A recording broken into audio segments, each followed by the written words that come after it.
Afinal, o que está acontecendo com a Mercedes? Esse início de ano não está fácil para a Mercedes, é um dos piores inícios de campeonato da história do time alemão que tem sede na Inglaterra.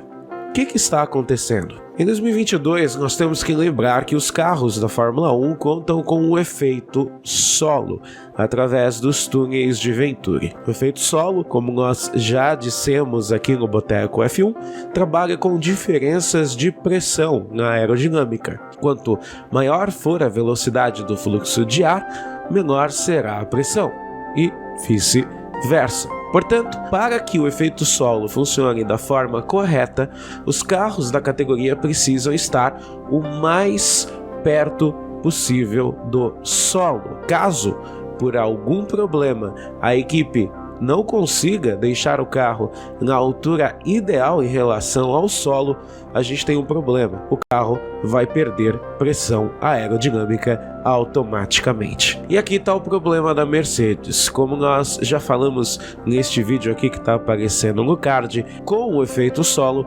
aparece um fenômeno chamado de porpoising, ou golfinhada, como a gente fala aqui no Brasil. Como a velocidade do fluxo de ar embaixo do assoalho é muito rápida, a pressão vai diminuindo cada vez mais, até um ponto em que o assoalho estola, perde o seu desempenho aerodinâmico e o carro ganha altura novamente.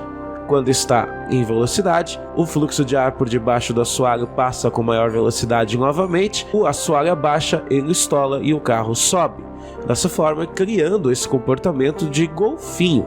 É por isso que a velocidade do ar é primordial para o efeito solo, é por isso que a golfinhada geralmente aparece nas retas. E de todos os carros, a Mercedes é o que mais sofre com esse fenômeno até o momento, o que faz com que o time tente aumentar a altura do assoalho em relação ao solo.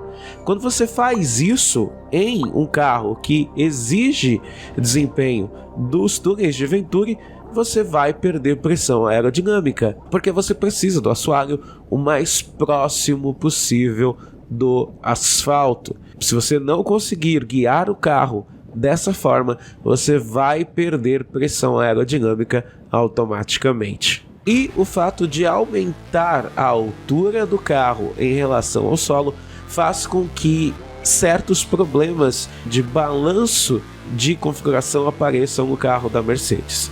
Como, por exemplo, Lewis Hamilton e o George Russell têm dito que o carro está muito problemático nas entradas das curvas. Por não ter a mesma pressão aerodinâmica, o carro não morde mais a entrada das curvas do jeito que os pilotos querem.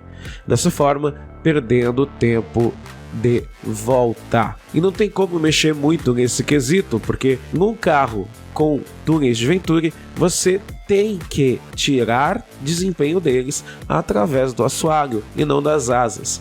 Então, a Mercedes não vai conseguir solucionar o seu problema enquanto não resolver o problema da golfinhada. Entretanto, a gente sabe que o carro da Mercedes é o terceiro melhor carro do grid com folga, o que significa que a equipe poderá testar várias soluções, porque, como não consegue andar de igual para igual com Ferrari e Red Bull, também não é ameaçada pelos carros que estão vindo atrás do grid. Os engenheiros da Mercedes estão confiantes de que eles poderão resolver o problema com o passar do campeonato. O que eu particularmente acredito é que um time que venceu 8 títulos de construtores seguidos não desaprende a fazer carro de uma hora para outra. Então é bem provável que, assim como em 2009, quando a Brown desapareceu e depois outros times começaram a conseguir o mesmo desempenho até o final do ano, é provável que a Mercedes consiga resolver esse problema até metade do campeonato e aí sim volte a brigar por pódios e vitórias. Talvez não lutando pelo título, mas atrapalhando a briga entre Ferrari e Red Bull.